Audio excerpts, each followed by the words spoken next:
Welcome to the Cyber Business Podcast, where we feature top founders and entrepreneurs and share their inspiring stories. Now, let's get started with the show.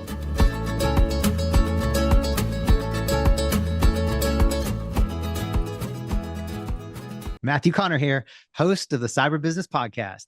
Today, we're joined by the CIO of HIPAA, a modern elder care company that specializes in companionship, assistance with daily activities, and transportation services for senior citizens to help them remain independent and healthy longer. Erich Gazaui. Erich, welcome to the show. Matthew, thanks for having me. Thanks for coming on. Before we get too far in, a quick word from our sponsors. This episode is brought to you by cyberlynx.com. That's cyber, Lynx.com. Do you know if a hacker's in your system? Most people and most companies don't until it's too late and a hacker's already done damage. A hacker's job is to bypass your security, so companies need a way of knowing when someone's gotten past theirs. That's where CyberLynx intrusion detection comes in. With our 24/7 security operations center, we use a combination of AI and cybersecurity technicians to see when a hacker has successfully bypassed your security. So if a bad guy gets in, we'll know right away and be able to kick them out. Find out more at cyberlynx.com. That's cyber, Lynx.com. And now back to our show. All right, Erich, can you, for those who aren't familiar with HIPAA, can you tell us more about HIPAA and about your role there as CIO? Sure. HIPAA is addressing the now called epidemic in this country and probably globally, dealing with loneliness and the lack of companionship and what happens to a person, both from a health point of view as well as just a overall quality of life. And HIPAA steps in and facilitates meetings in person mostly with people we call pals. These are, generally speaking, people who have experience in this area from a point of view of either they might have a parent or a grandparent that's aging and needs this type of companionship, or they have a friend or something of this nature.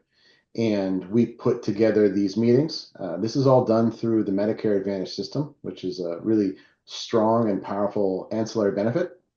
And members can sign up, become eligible, and have these sessions, these meetings, these appointments. And they range anywhere between giving them a ride to the airport or sitting down playing a game of chess or getting the mail or really any of those types of daily activities that encourage people to be cognizant, to be moving their body and to live their life in a better way. Yeah, that's fantastic. Now, you guys are nationwide pretty much, right? Is it all 50 states?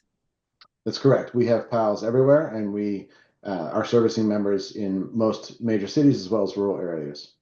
So let's look at that kind of from that. So you as the CIO there, let's kind of take a look at that. Are there like hard facilities that you have to manage as well, or are you able to manage this whole thing in a more modern, fully remote kind of fashion? It is fully remote. The employees of the company are distributed, and by nature of the service we provide, the pals are also distributed. We do have an office in Miami, but it's small, and it was when the company began. So the operational components are spread throughout the nation. That's fantastic. So, I mean, just kind of looking at that, and kind of how that works, is it really kind of for the elderly, or is this something that even I don't know, you mentioned companionship. So I'm curious. I know that it's a huge, epidemic in Japan, like that people are very lonely there. It's a known thing, and companionship and kind of renting that, if you will, or hiring, I suppose is more accurate, hiring a companion, whether it's, I guess, the similar thing, whether it's going out or, playing chess or something. So do you guys focus primarily on kind of senior citizens because of the Medicare version? Correct. Okay. So it's not basically like, if I want, a chess buddy, probably not the best, because you guys focus primarily on going through Medicare. Correct. From the customer base point of view, the health plans, the large health groups in the country will, if they offer Medicare Advantage specifically, they will opt in to use HIPAA, and that becomes then available to their members, which are predominantly speaking senior citizens. There is a direct-to-consumer component. It's a small piece of the company, but it does exist. And I think that as the company grows and continues to succeed, we will see expansion in that area as well. The field, the sector is growing very rapidly as more and more attention gets paid to this area of healthcare, of just mental health care, and frankly, overall health of an individual. Looking at that at a broader spectrum is showing, from a data point of view, the advances and, frankly, the mitigations against a declining element, whether it be speech, movement, or other areas that we already know from a medical community point of view, that we know these areas can degrade fairly rapidly if they're unused. That's fantastic. Now, kind of going over to that CIO role here, how do you, is HIPAA something that you guys have to worry about, or is it not, because it's not actually, you're not dealing with health records, or how do you kind of thread We that needle definitely there? Okay. HIPAA is a big part of our DNA and the culture. We pay special attention to the sensitivity of the information that we get from our health plans. It is considered protected health information, PHI, which is what would be governed by HIPAA. And when you work that closely with an entity that is a covered entity, you become a partner or an associate, as it is called, and you end up in an agreement that gives you more obligations relative to that information. So it's top of mind in our company. Oh, for sure. And is this something where you guys have kind of taken that in-house? I mean, I know a lot of people kind of, like to use a HIPAA consultant, and some, when it's, kind of your bread and butter, you become the subject matter expert. What was that like for you guys? We have today the functionality exists internally. However, we've consulted with external guidance, whether it be legal firms or other advisory capacities that can help us implement or design a program or an aspect of a program that would meet those expectations and allow us to continue to operate and to innovate as this company has proven to be able to do.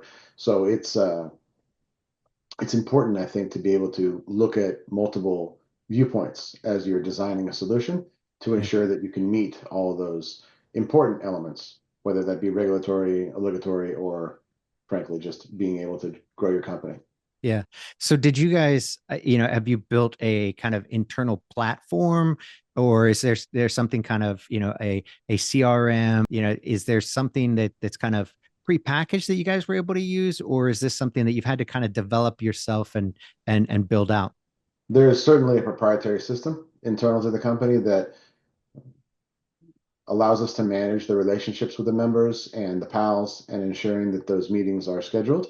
But there are also several off-the-shelf type systems or enterprise grade systems that we implemented and customized to meet our needs, whether that be the phone system or traditional ERP or other CRM you mentioned. Those are also at work. But I think the way to think about how we deliver such exceptional experiences is through the proprietary platform that also has a mobile component, primarily for the PALs, given that part of the issue when it comes to loneliness or companionship is the inability to access technology, whether that be lacking of the actual equipment itself or just uncomfortable or unknown experiences that would tend to cause people to hesitate to use Yeah. a device or a browser if they even can have access to a computer. So that gives us the spectrum. We've got the PALs on the digital side, on the app side, and then we've got the members coming in through the phone system. So being able to ensure that everyone can reach us.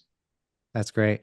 And we were just talking to another group in Australia, of all places, in Melbourne, and they actually built their system off of Microsoft Dynamics. And I thought, it was, you go back a few years ago, and Dynamics was it was challenging, and they've made huge progress, and now it's something where you can build out pretty spectacular stuff pretty quickly with low code or no code involved. And so I think those are really interesting kind of tools now to kind of build out platforms. I'm kind of curious, when you guys built yours out, was this something where you used something like that, or was it nope, from the ground up, it was coded yourselves? How'd you guys manage It to was go from the through that? ground up, and that predates me at the company, but it was built with proprietary thoughts in mind, especially when it comes to the data that we're getting from the health plans. Yeah. There are opportunities all the time to look for taking pieces of that overall stack or modules and putting that in an external system or a supported external system to help with throughput. Yeah. But generally speaking, we're maintaining that system internally. And I Very think cool. that the road ahead will be driving that as a competitive advantage as more companies enter the space and find that there are plenty of folks who need companionship. It seems like a huge market. I mean, honestly, we've got so my parents both passed, passed away, but my uncle and aunt, they're up there in years, and they're right at that space. And unfortunately, they have kids, they've moved in very close to their kids, and so it's easier for them. But I would imagine for so many people, I mean, it's got to be a huge market. The baby boomers are getting to that age, and they outnumber the rest of us, right? So it's a huge issue, or opportunity, I should say. I So agree. I think the market is large. If you look at just numbers from a Medicare or even specifically Medicare Advantage, double-digit millions of people who are participating in these quality programs. So I think that both in the sense of the market is large, but for me and what drives me here at this company is the ability to drive to good, to contribute to the space, to the community, and to improve it. So small steps can have an outsized impact. yeah, no, I love that. That's really well said. And I think I say this, almost too often. I notice it's so easy for companies to lose focus of the good that they're doing in their mission. It's easy for a company to focus on the bottom line and generating revenue. Of course, you've got to do that, but why, right? The mission itself is what's so important. And with you guys, it's so obvious, what the mission is. And so I think that adds to that culture and that fulfillment that people feel when they go to work every day, and they're like, even if you're not the care, the companion, the pal going out there and providing the service, it takes a lot of support, to create the environment to to where the pals can go and deliver that service. So kudos for you guys for keeping that at the forefront, because I think that's vitally important these days. It is, and our CEO, especially, really sharp guy, drives that message on a regular basis in our internal communications, and just reminding us all how valuable and important this work is. We have testimonials and we get feedback and input quite often, and it is emotional, frankly, to hear these success stories and these life-changing events that the members are experiencing because of the delivery of the service with the PAL. It's tremendous. Yeah. I mean, you look at any, really successful company, Apple, they don't sell products, right? They sell dreams. Same with like Rolex, they sell Sure. dreams. Yeah. They're so it's the end result. I mean, you're the pals, you're not selling, the service. You're selling companionship and longevity and all these wonderful things. So that's really cool. Let me ask you, so we get a lot of guests on who come from a varied background. And I think one of the really interesting parts of IT is just how diverse um, the the paths can be to get to CIO.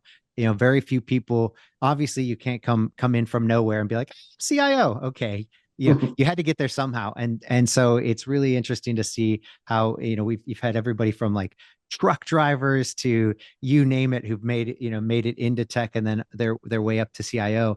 Can you share your story, how you got to where you are? Sure. So the easy answer is video games. When I went to college, I went along with the 386 at the time. My father was a doctor. He had computers in his office for transcription. WordPerfect was running on it, and he ended up with upgrading one and sent me along with mine for the same reason, for writing papers.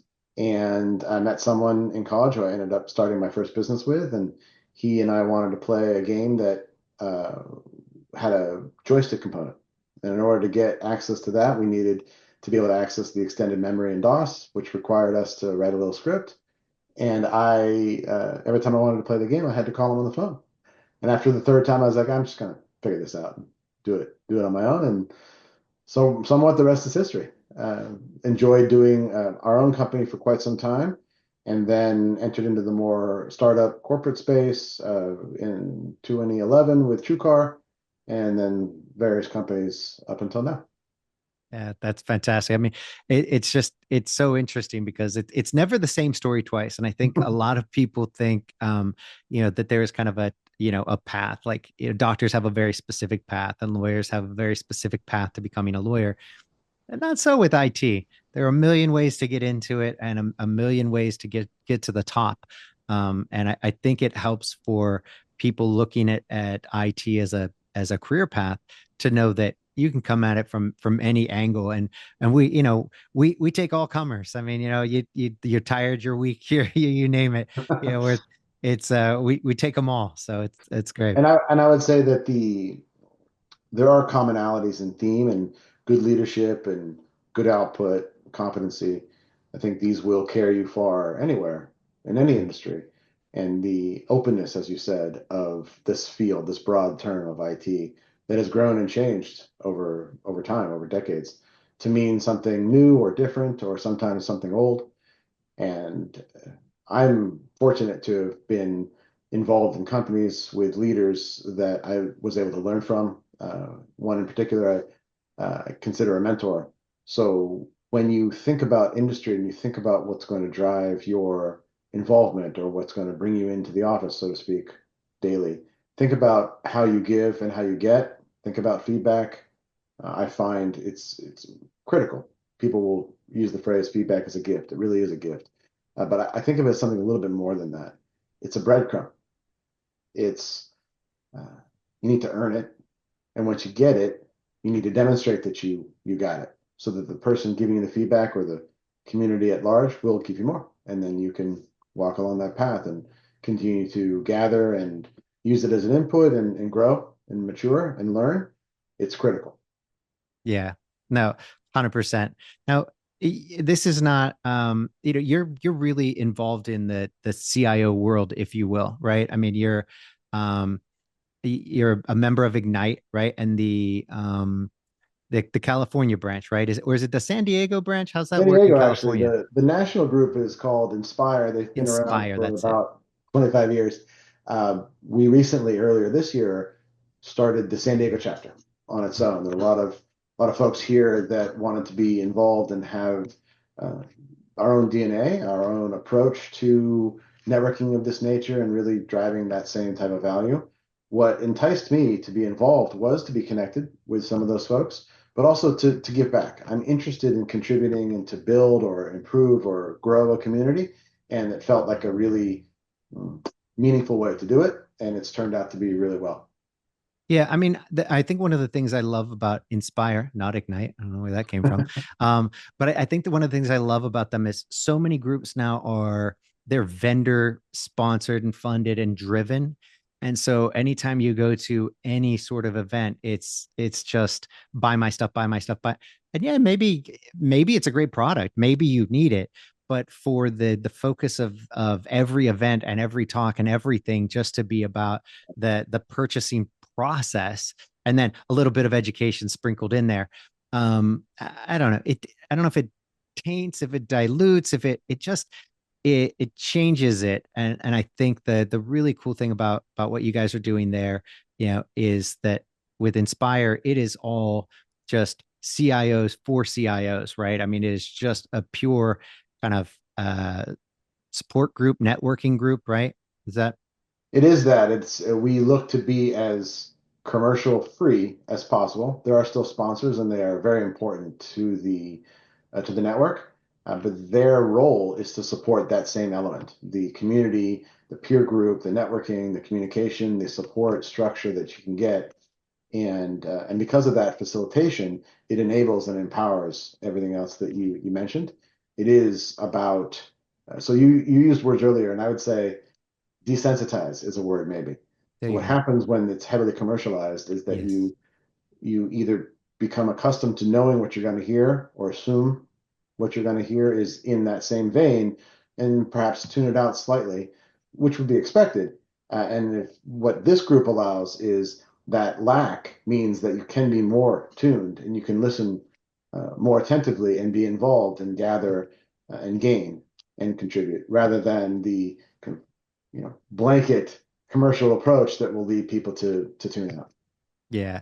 No, I think that's very well said. I think that's a lot better than some of the words that I chose. But yeah, I think that's that's really well said. So is it I know it's nationwide now, and they're kind of chapters, you know, pretty much everywhere. Is this something that you would recommend for CIOs of every size, kind of organization? Strongly, I would recommend it. Getting in contact with your local chapter, whatever is closest geographically to you, probably makes the most sense. And there are some minor criteria, but I think that everyone certainly can stand to benefit. And if you're in a situation, whether it be at your company or otherwise, that uh, supports or allows you to participate and contributes in that way, I think the dividends are great. Well, let's just walk through for like, let's say, not to go too deep into it, but I think it's such a it's such a great idea. It's a great organization. So maybe just for those who aren't familiar with it, maybe give, some stories about how it's, ways it's benefited you, and maybe that will resonate with others. Sure. So the one of the taglines they use is the answer is in the room. And I think it's great. It's also true.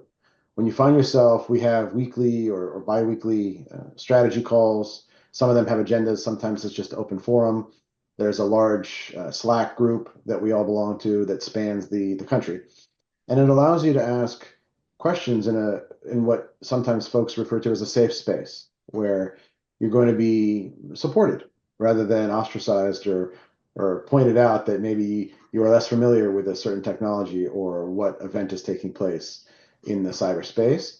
So for me, it's been almost therapeutic in some ways to be part of a conversation where you can exchange ideas, but also just share challenges, share frustrations, and the nagging, reoccurring realities that we all face in this vertical in IT or in this land of certain types of approaches to purchasing software, using different types of, as you mentioned earlier, low code, no code, or really just exposing the company to risks, uh, inefficient approaches to process.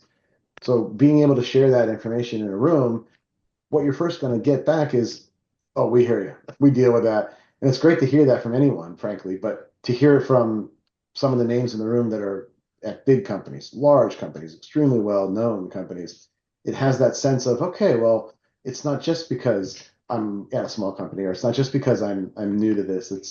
It's pervasive, and that's, I think, very helpful. And then right after that, you're going to get suggestions and thoughts, guidance, experiences, success stories.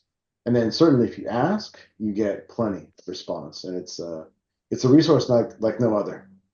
Yeah, I mean, for information, I mean, I would imagine that networking and finding your next, if should one, be looking to make another move.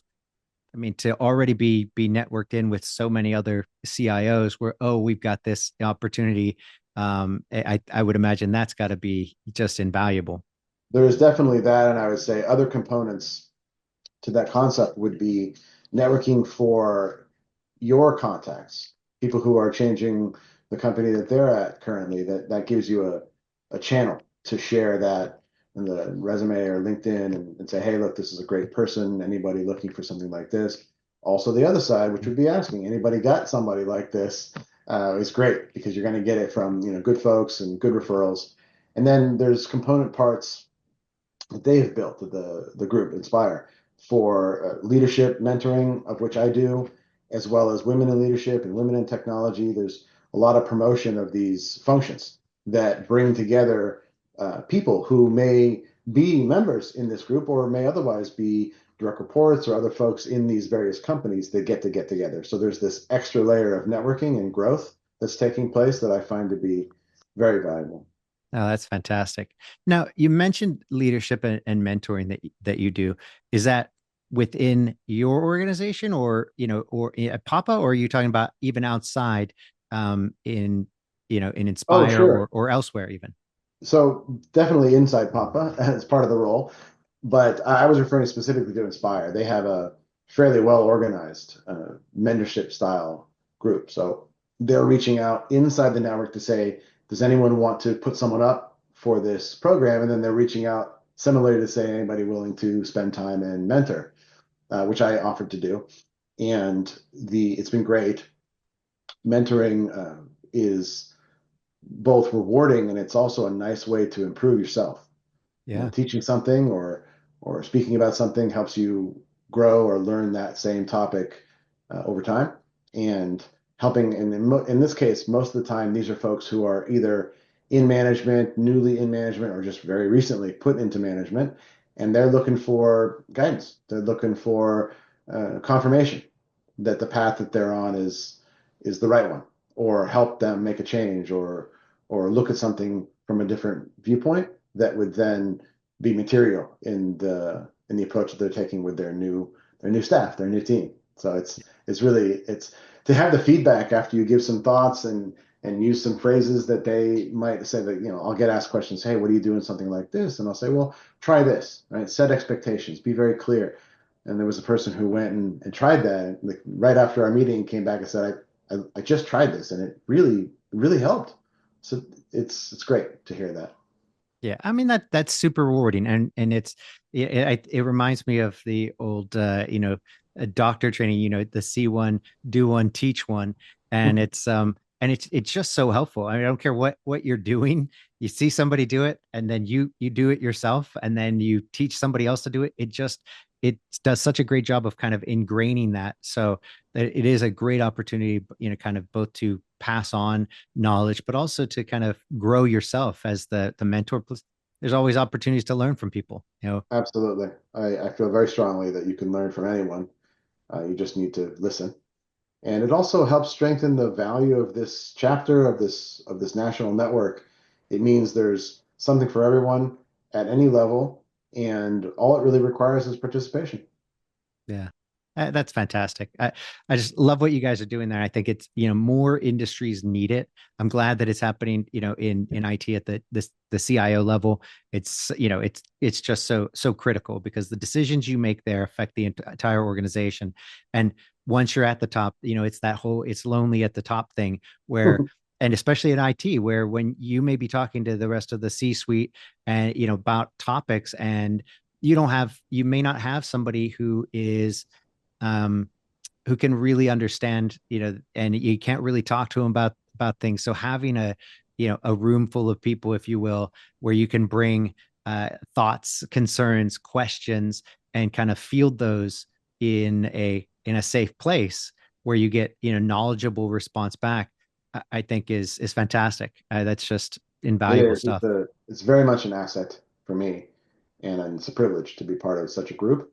And being able, as you mentioned earlier, to gather experiences or suggestions on how you might communicate with peers or other members of the C-suite or really anyone inside a company and help drive to a commonality, to a point that everyone understands and that we can get behind. I was just this morning talking about security training on a panel and talking about how to bridge the gap of understanding.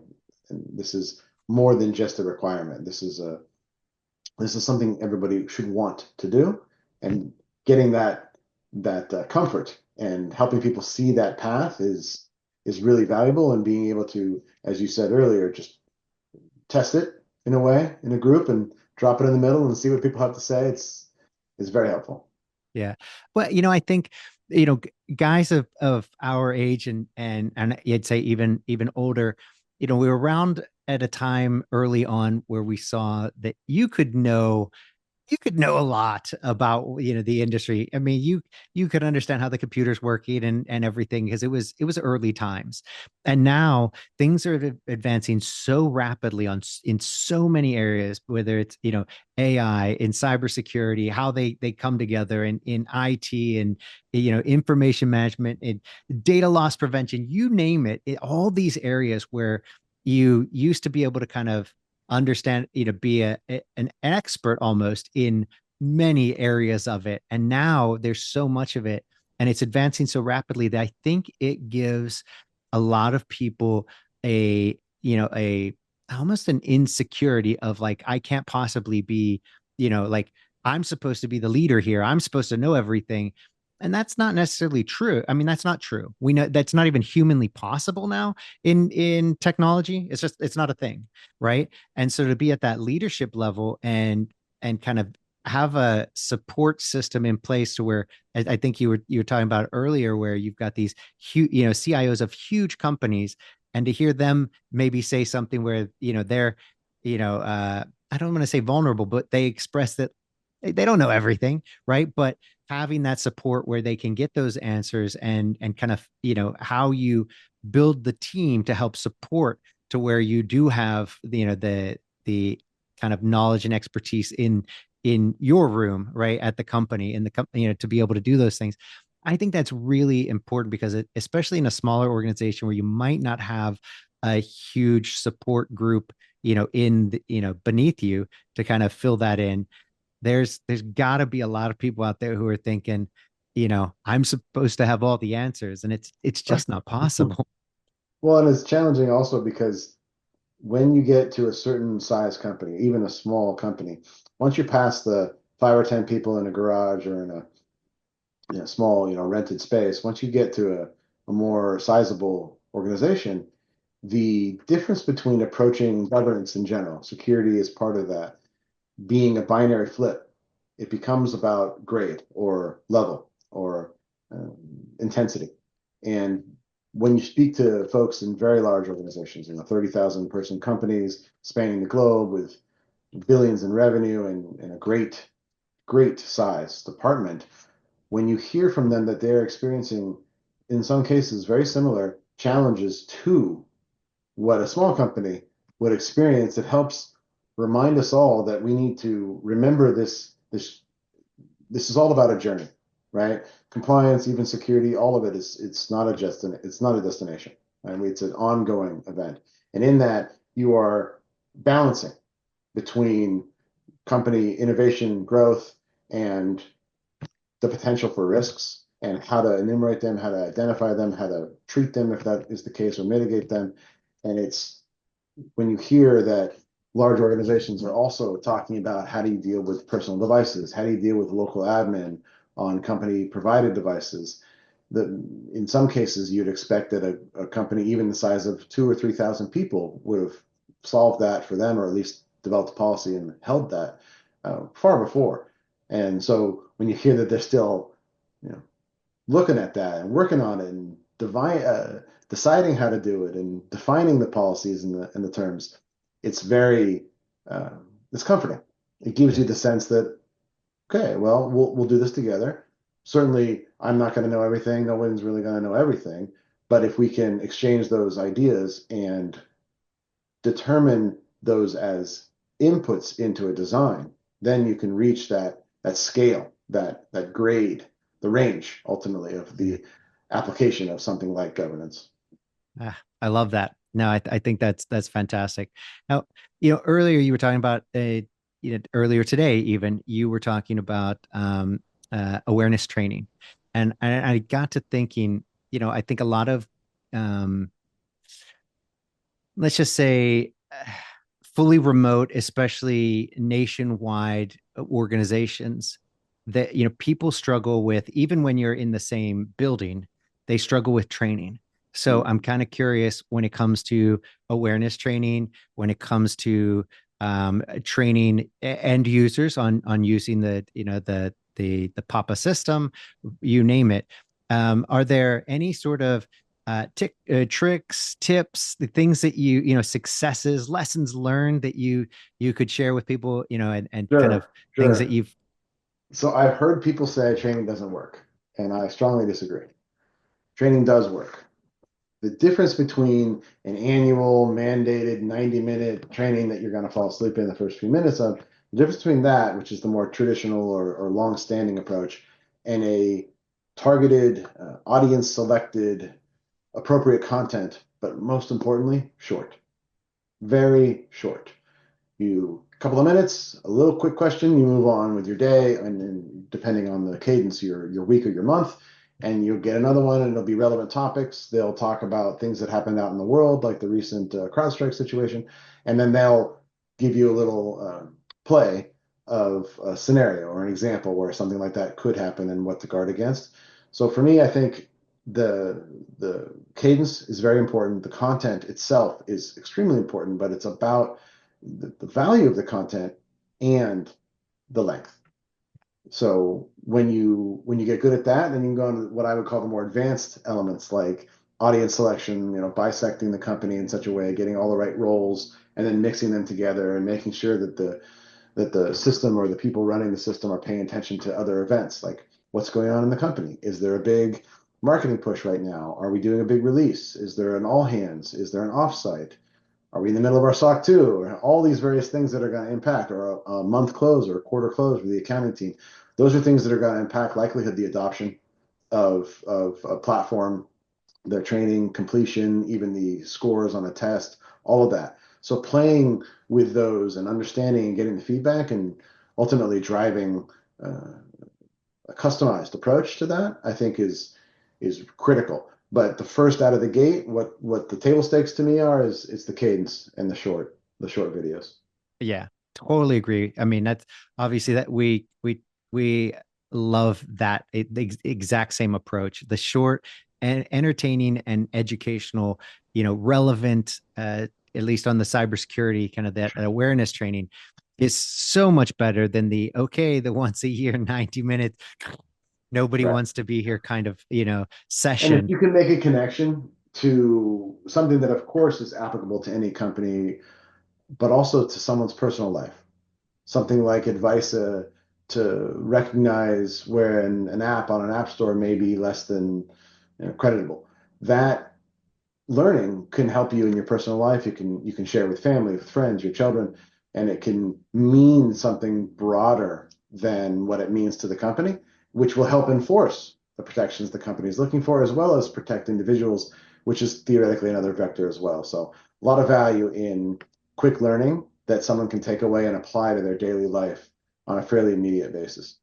That's fantastic. So, also on that kind of IT communication venue, I'm curious, how do you guys, like as you mentioned, hey, we're in our SOC 2, the way that you guys go about communicating, have you found being fully remote, obviously you've got to have some way of building the team, building a corporate culture, and also communicating those events.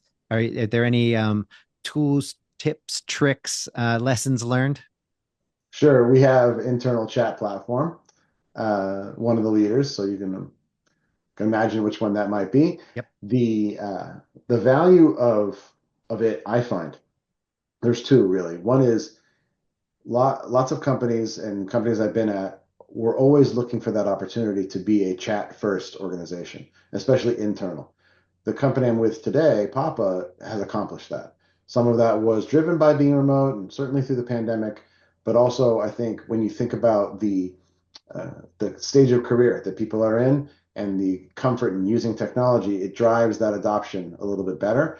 And then you have great folks like in the marketing team and the business development and especially the people team who are reminding us why we're here, sharing wonderful stories, keeping us up to date with what's going on inside other parts of the company, and even broader aspects like open enrollment that's taking place. All of that's going to get driven through these channels, and it gives people the insight that they're looking for, and it really helps to create the similar, I will say, environment to being in an office and the water cooler approach and side conversations, hallway conversations that take place. So that existing and that infrastructure is important, but what I think drives it is the people, the folks. So the groups that I just mentioned who are in there regularly posting cool stories or projects they're working on or the success or the outcome. And that kind of regular touch point, I think, brings the community and it helps build that. Being onboarded entirely remote, which for me, this was the first time. Uh, the last company I was at happened, the pandemic happened while I was there. We all went remote. But other than that, getting onboarded fully remote was new and it was interesting. But primarily the people team and the marketing team really helped me feel at home and help get connected with other parts of the company. And then inside my department, people who work within my group as well as my manager helped connect those other dots. So it really had this company feeling. It felt very similar to being in person. Yeah. It's funny because, we're in an interesting spot where we get to help companies who are still struggling with the idea, that maybe the leadership is a little older and they really struggle with going remote. And, even though they clearly see the benefit, it's, struggling with letting go, and not having people in the office. So it's really interesting to see um that there are people who struggle with that, even when with a smaller business, maybe under 50 employees, and they're still like, and it's hard to attract new talent when you want them in the office, especially these days. But then we have, so many that have fully embraced that, and they're just so modern, so remote, and it's really so cool to see. And you mentioned that you guys are chat first, so I'm kind of curious. Does that mean that email is kind of I would say not even secondary, but kind of tertiary? Is it one of these things where everything really is, through chat It, primarily? it really is. Email is still used as more of an official communication, a catch-all, but Mhm. it is secondary or tertiary, as you mentioned. The expectation is, and it is driven both by leadership that would expect it, but the adoption by the staff, it's driven through the chat, and it's very engaging. The That's ability cool. to have quick emoji responses or create a thread or just engage on the topic that's meaningful to you and ask questions and then get the answers. So that brings us back to the people again. So the folks that I mentioned in the people team and the marketing team and the business development side, their willingness to take time out of their day and respond fairly quickly to these messages and to be engaged and to be open, I think, is what will tie and ultimately bind the company to this reality and make it successful. I love that, and I wonder if I think a lot of people who aren't, I don't, I'd say haven't adopted it, so and kind of jumped in with both feet like you guys. I think that the fear is always like kind of notification overload, right? Sure. Um, is that something that you guys deal with, or is it's one of those things you manage, like say your phone, not buzz buzz bing bing, for everything that possibly could happen? Is that the advice, or how do you It guys go is. about that? So it's interesting you ask. So this particular platform has been around for a little bit, and when it first got on the scene, I was very wary. At the time, years ago, the the challenge that we faced, I had engineers working, software engineers working on an internal app, and our primary customers were the finance and accounting team. And they would spin up AIM or other things back then, and they would just to get access to the developers to kind of skip the line or get right in on a release that's coming up. It's challenging from a planning and resourcing point of view, but it's also challenging from a headspace for the engineers to be broken like that through the day and to have to spend the time to get back into where they were deep in a Yep. code base or just learning or understanding what needs to be done. Over time, this platform, and I think others as well, have really improved how they handle notifications. And what moved me, it was actually at my last company, moved me from a detractor on this platform to almost an advocate at this point, was the fine grain control of communications, the ability to do it on a person or channel basis, make it about yourself and mentions and things of this nature that give you that control. It changes that influx of notifications, and it can help the reality that when there is a notification or there is a badge icon or there is a pop, that it is applicable to you. It is something for you. And that will really, again, drive that adoption by people. But at the same time, I would say that one of my teams is IT, the more traditional approach of the help desk and system administration. And those are some great folks who also help educate staff. They've built little primers and other pieces of information that they share in the internal systems so that people can educate themselves, learn a quick fact or a how-to style approach on what to do with that platform and others. Just best case is that they'll read it and then they'll understand it. And then if otherwise they can come ask for support, we can still give them the support while pointing them to that information. So they'll go back, they'll remember it's there, they'll share that with their coworkers, and it helps to give people that information. There's so much to know and so much to learn that word of mouth ultimately is still our most powerful tool. That's fantastic. So would you say it's chat first and video second? Is it? It is that. So video, video conferencing standard included in our email platform is absolutely a mainstay from a daily point of view, especially if you're in meetings all day. That's definitely where you're going to be. But also even within the chat platform that allows for a quick call right out, even audio, but all the way to video, that's sometimes what ends up happening when someone will send a message that says, do you have a few minutes for a quick conversation? What you'll see coming back is a call, is a video call. So it's really powerful. It's similar to when we were all in the office, to walk up to somebody's space, say, hey, I have a quick question or something, and have that quick conversation. It's almost accomplishable all the way, similarly with a platform like that. That's great. And you hit on a point earlier, and we could talk about this all day, but I think they found that, they've done all these studies and they found that it is 15 minutes every time you get distracted from what you were doing, 15 minutes to get back to where you were in whatever it's coding or whatever the project was, or writing something, do whatever you were doing. So that 15-minute loss for everything. And I think it's so great to hear. I think so many people will benefit from hearing your story here about leveraging that. I know everybody, most people are leveraging chat to some degree, but to hear, a real success story about a chat first organization, I think is really important, because the idea is there, but I think people have heard too many failure stories, too many, there's just too much fear based around it. So much. So it's great to hear that and kind of share that story. So I think a lot of people will benefit from it, knowing that there are ways. And obviously, and just check your notifications, manage that. You got to manage the technology so you don't become a slave to it, so that it becomes a tool that you use to be more productive, not less productive.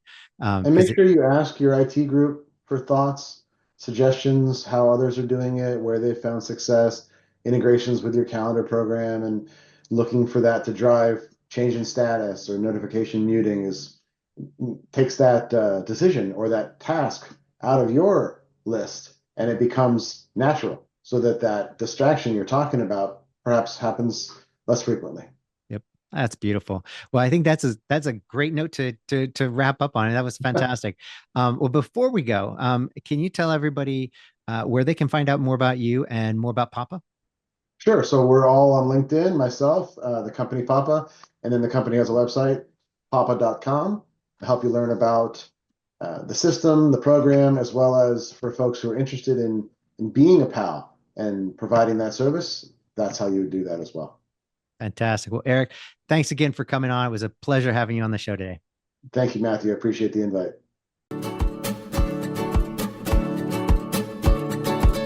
Thanks for listening to the Cyber Business Podcast.